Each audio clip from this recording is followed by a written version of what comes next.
Tim gabungan Dinas Kesehatan dan Polres Mojokerto menemukan 2 minimarket yang masih menjual obat berbentuk cair dan juga sirup yang diduga mengandung dietilen glikol maupun etilen glikol. Sementara itu dalam sidak Dinas Kesehatan Kota Solo masih ditemukan apotek yang menjual sirup untuk anak yang diduga mengandung dietilen glikol maupun etilen glikol.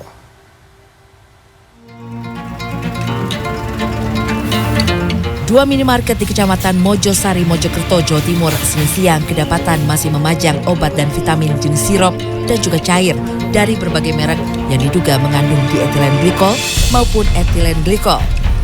Obat-obatan ini bahkan dipajang bercampur dengan produk obat lainnya yang berbentuk padat. Tugas gabungan dari Dinas Kesehatan dan Polres Mojokerto yang melakukan sidak langsung memanggil karyawan minimarket dan meminta semua produk jenis cair ditarik dari pajangan dan tidak diperjualbelikan lagi. Ini sebagian besar kan sudah diinformasikan dari Alfa sampai Indomaret. Cuma yang ini tadi di semua Alfa saat ini adalah yang sirup. Herbal itu sebagian ada yang belum.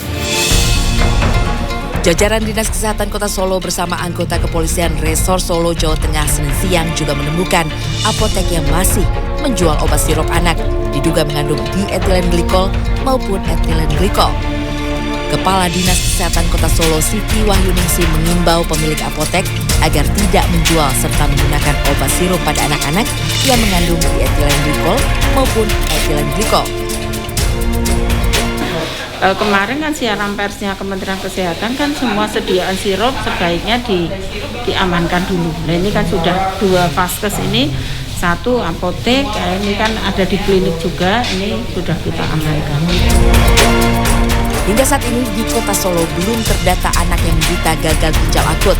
Sementara pemerintah Kota Solo terus melakukan pemantauan di seluruh fasilitas kesehatan dan apotek di kota ini.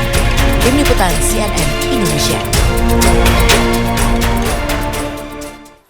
Badan Pengawasan Obat dan Makanan akan mempidanakan 2 perusahaan farmasi yang diduga menggunakan etilen glikol dan dietilen glikol dengan konsentrasi sangat tinggi. Ya, sementara untuk menjerat pidana, tim khusus Polri masih menguji sampel pasien korban gagal ginjal akut pada anak.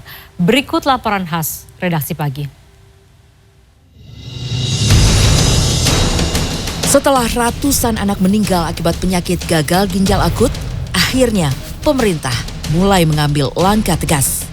BPOM kini menelusuri 2 farmasi yang produknya terindikasi mengandung etilen glikol dan dietilen glikol dengan konsentrasi sangat tinggi, sehingga diduga menjadi penyebab gagal ginjal akut.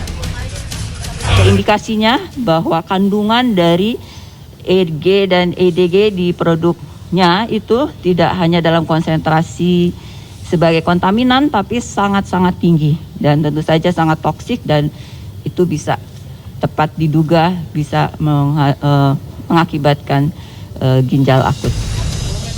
Tim khusus Polri juga tengah menguji sampel obat sirup pada pasien korban gagal ginjal akut.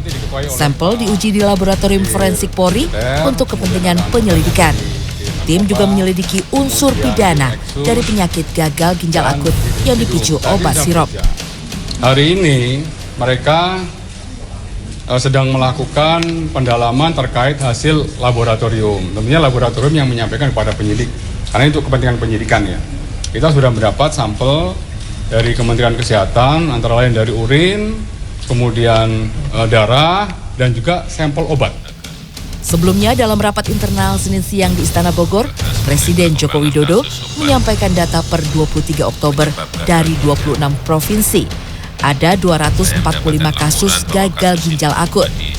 Jokowi menginstruksikan BPOM untuk menarik obat yang terbukti mengandung bahan penyebab gangguan ginjal dan menyelidiki faktor penyebab gagal ginjal.